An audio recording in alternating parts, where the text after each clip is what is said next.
Well, look who finally figured it out. Yeah, this is the moment, isn't it? The moment their eyes change, the moment the tone shifts, the moment something tightens in their chest because a truth they avoided for far too long just stood up in front of them and said hello.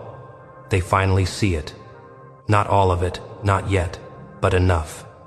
Enough to realize they made a very expensive miscalculation when they decided you were small. They thought you were easy to read, easy to handle, easy to move around like furniture in a room they believed they owned. They mistook your quiet for emptiness, your patience for fear, your kindness for a lack of spine.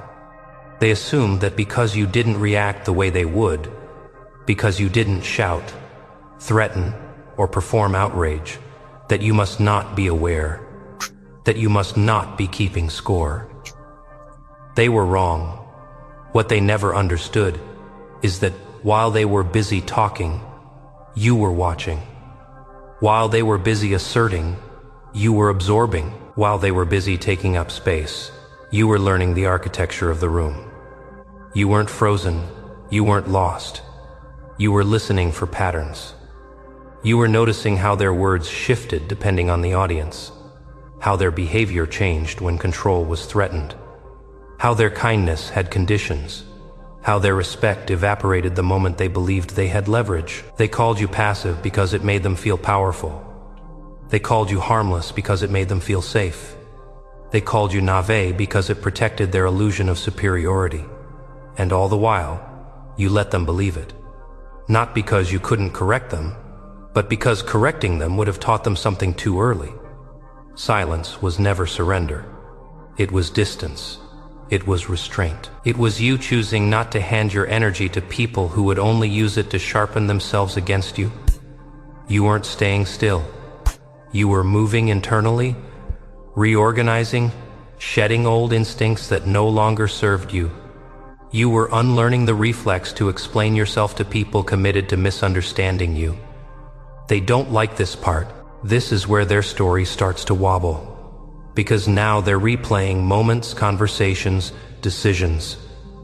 They're remembering how often you didn't defend yourself, how you let accusations hang in the air without grabbing at them, how you walked away from situations they expected you to beg to stay in, and suddenly it doesn't look like weakness anymore. Suddenly, it looks like choice. They're starting to understand that you weren't waiting for permission. You were waiting for clarity. And once you had it, once the picture became whole, you stopped negotiating with people who were never negotiating in good faith. You didn't announce the change. You didn't threaten. You didn't make speeches. You simply withdrew access. You stopped feeding dynamics that relied on your confusion. You stopped showing up to emotional negotiations that always ended with you paying the bill. And that's when things really began to unravel for them. Because control only works when the other person stays reachable. They tried to pull you back with familiarity, with nostalgia, with half acknowledgments and selective amnesia. They acted as if nothing had happened, because that's the version of reality where they still had influence. But something in you had already shifted. You weren't angry, you weren't vengeful. You were done participating. That's the part they never prepare for. They know how to handle resistance. They know how to manage conflict. They even know how to spin outrage into proof of your instability. What they don't know how to survive is indifference grounded in self-respect.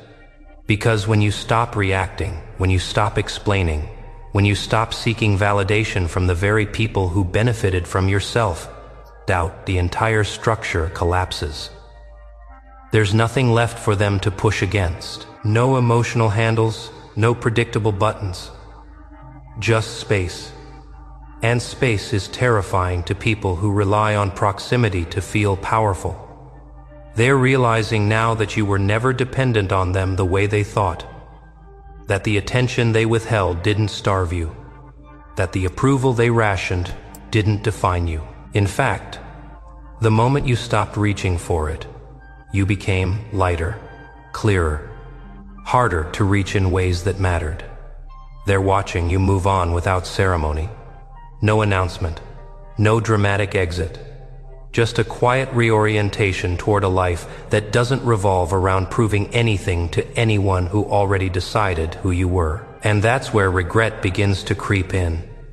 Not the clean kind, not the honest kind. The kind that shows up as irritation, as restlessness, as an uncomfortable awareness that they no longer matter the way they assumed they always would. They feel it when they talk, and you don't lean in. When they test old dynamics and get nothing back. When their presence no longer shifts your mood. They're starting to understand that access to you was a privilege they treated like a guarantee. You didn't become cold. You became precise. You didn't harden. You clarified. You learned that not everything deserves a response, and not everyone deserves proximity. That discernment isn't cruelty. That boundaries don't need to be explained to people who only ask so they can cross them more efficiently. While they were busy maintaining appearances, you were building substance. While they were investing in control, you were investing in autonomy. While they were trying to stay on top of narratives, you were stepping out of them entirely. And now, from the outside, it looks effortless. That's what confuses them most. They don't see the nights you dismantled your own beliefs, the moments you questioned whether you were the problem, the internal work it took to stop seeking understanding from people who thrived on withholding it. The calm, the distance, the way you no longer orbit their approval. They feel the loss of relevance like a slow ache. Some of them are angry. Some are confused. Some are quietly ashamed. But all of them feel it. The shift, the fact that whatever they thought they had over you is gone. Not taken, not fought for, simply rendered useless. You didn't expose them. You didn't need to. Their behavior collapses under its own weight when there's no one left to absorb it. You didn't seek justice. You didn't need to. You chose alignment instead. And alignment has a way of rearranging everything without raising its voice. They may still talk. They may still try to define you from a distance, but it doesn't land the same anymore because you're no longer available to be shaped by opinions rooted in insecurity or entitlement.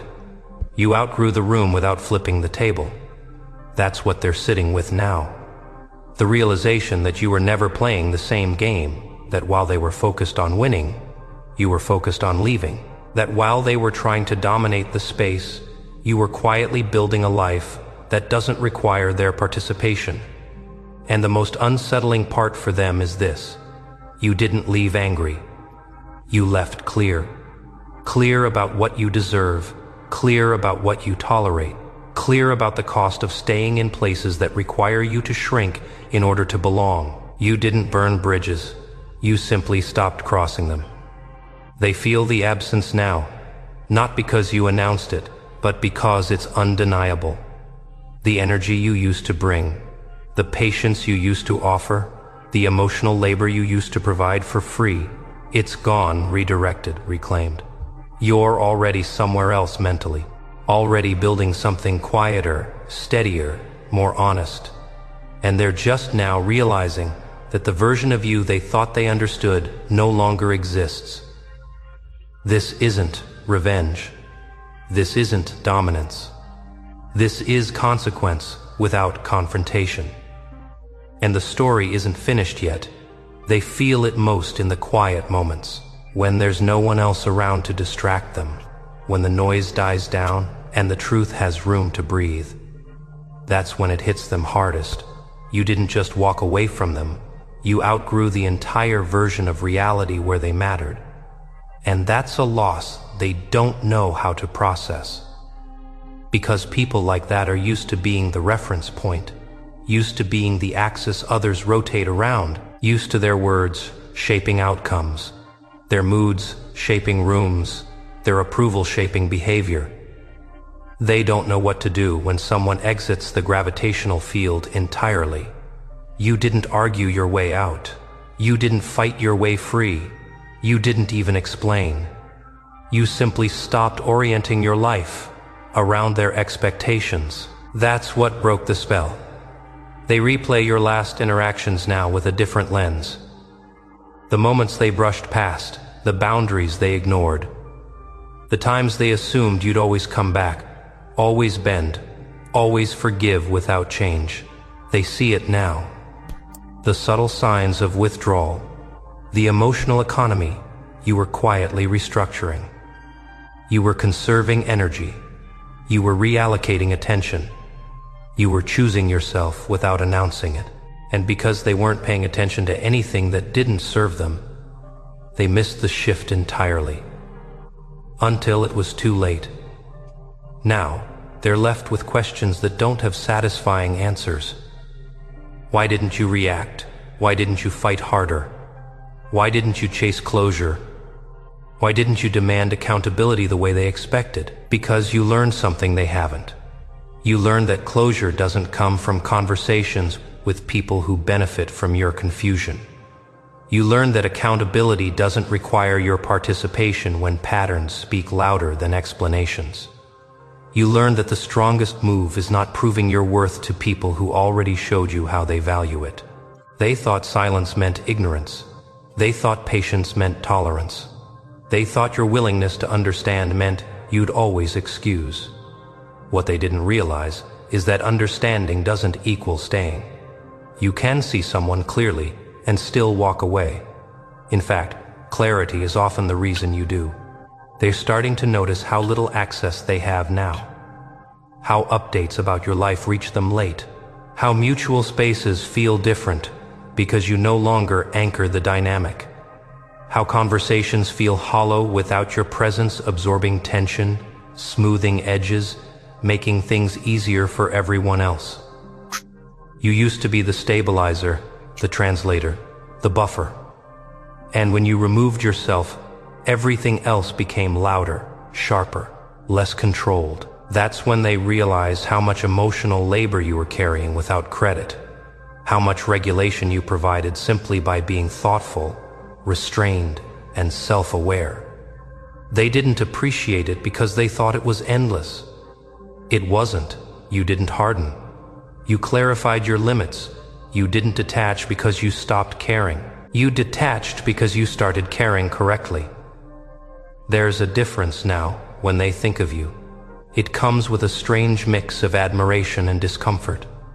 Because they can't reduce you to the old narratives anymore. You didn't implode the way they expected. You didn't spiral. You didn't need saving. You didn't even need vindication. You moved on intact. That's unsettling to people who rely on others breaking to validate their own behavior. They're beginning to sense that you were never fragile. You were simply discerning. And once discernment replaces hope, the dynamic changes permanently. Hope waits. Discernment decides.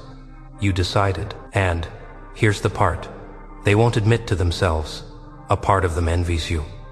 Not for your calm, not for your progress, but for your freedom, the way you no longer flinch, the way you don't over-explain, the way you trust your own read of situations without polling the room. They're still negotiating with perceptions, still managing impressions, still editing themselves for control. You're not. You don't need to win narratives anymore because you're no longer living inside them. You stepped out of the story they were trying to write for you and started authoring something quieter, sturdier, more aligned. They can feel that you're unavailable for the roles they once assigned you. The fixer, the forgiving one, the understanding one, the one who stays when it's uncomfortable, the one who absorbs impact so others don't have to. You resigned from those positions without notice, and now the system feels your absence. They may try to reconnect, not because they understand, but because they feel the loss of control. They may reach out with softened tones, selective memory, sudden insight, not because they've changed, but because you did. And you'll notice something then. You won't feel pulled. You won't feel flattered. You won't feel obligated. You'll feel neutral.